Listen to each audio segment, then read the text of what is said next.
Hey everybody, this is JDGaming. I haven't done any type of discussion video like this before in the past, but right now there is a pretty interesting debate going on in the YGO community that I'd like to chime in on. I did think of my own little point. It's basically my personal selling point as to why I am against the act of scaling, and I don't think it's been brought up before, so I thought I'd present that so that, it's added to the pool of discussion being thrown around. And I'd also like to hear your guys' thoughts on the topic as well. So over here we're on the Wikia. As you can see, scaling, if you don't know what it is the act of taking an electronic balance like this that is sensitive enough to pick out the differences of weights of individual packs of cards. So for instance, you go to your hobby shop and you have the individually wrapped cards in an open box.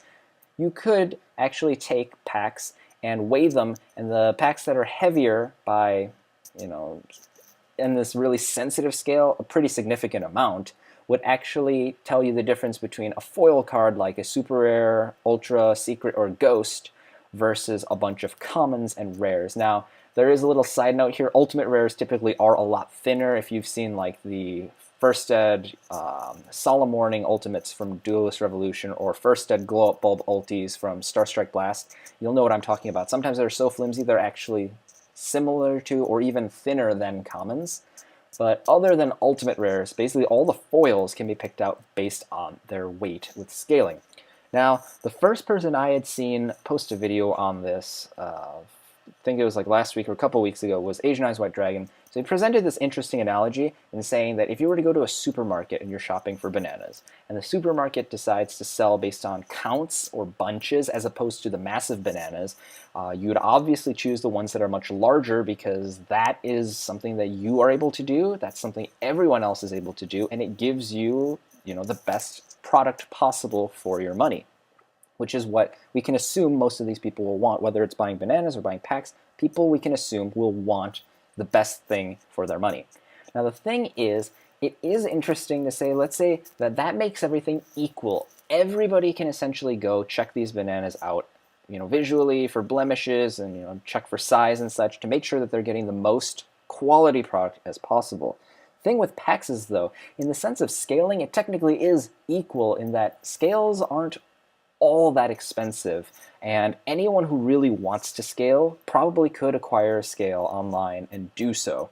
So in that sense, the playing field technically is level. There is no huge, monetary or other barrier that prevents people from scaling if, they really want to do it.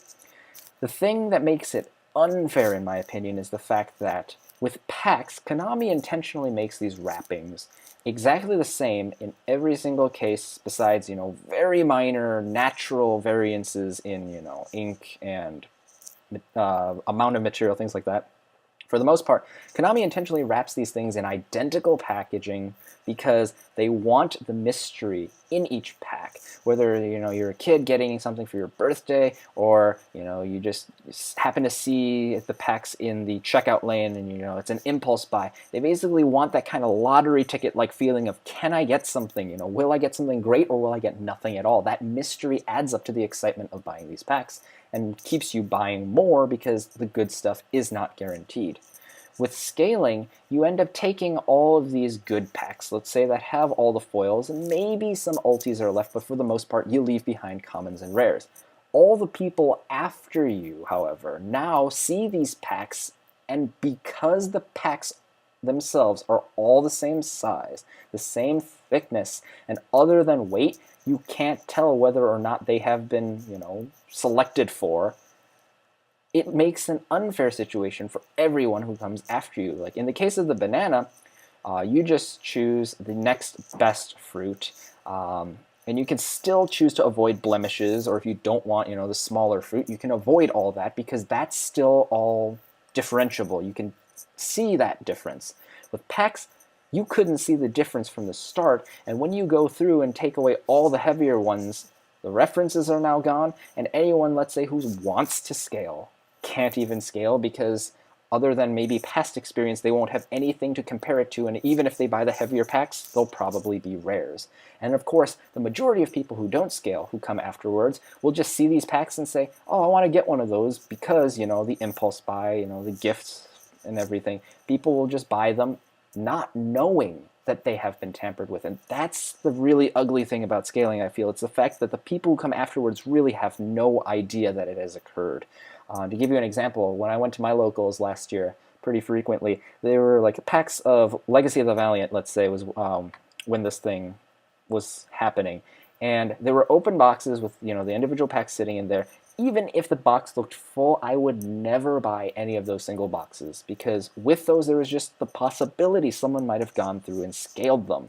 Then maybe if, you know, some guy buys a third of the box and gets rid of all the foils, maybe an unknowing shopkeeper just says, oh, well, we have this other box of packs, let's just refill them. And now that might be the illusion that it was completely untampered with.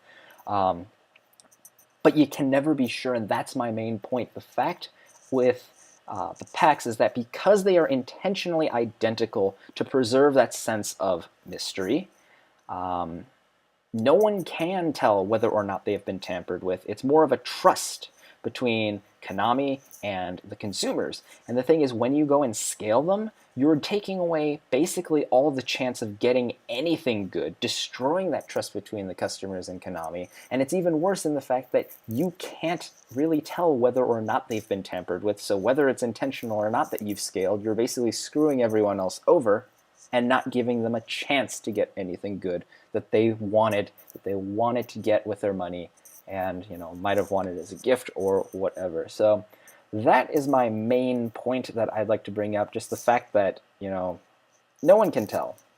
So I think that was a new topic that no one had brought up yet, but in the comments section down below, whether you're against or for scaling, please let me know, and kind of, you know, let's start this debate down there, or at least discussion, let's say. Don't want to get it too heated, because, to be honest, whether it's right or wrong, some people will do it, some people will not. And I'd just like to see your guys' thoughts and hopefully spark some interesting conversation down below regarding the topic. So thanks, guys, for watching this video. I hope you guys enjoy this new type of video. Maybe if we have some more topics in the future that I feel, you know, really passionately about, I'll do some more videos on that at that time. But for now, this is JD Gaming.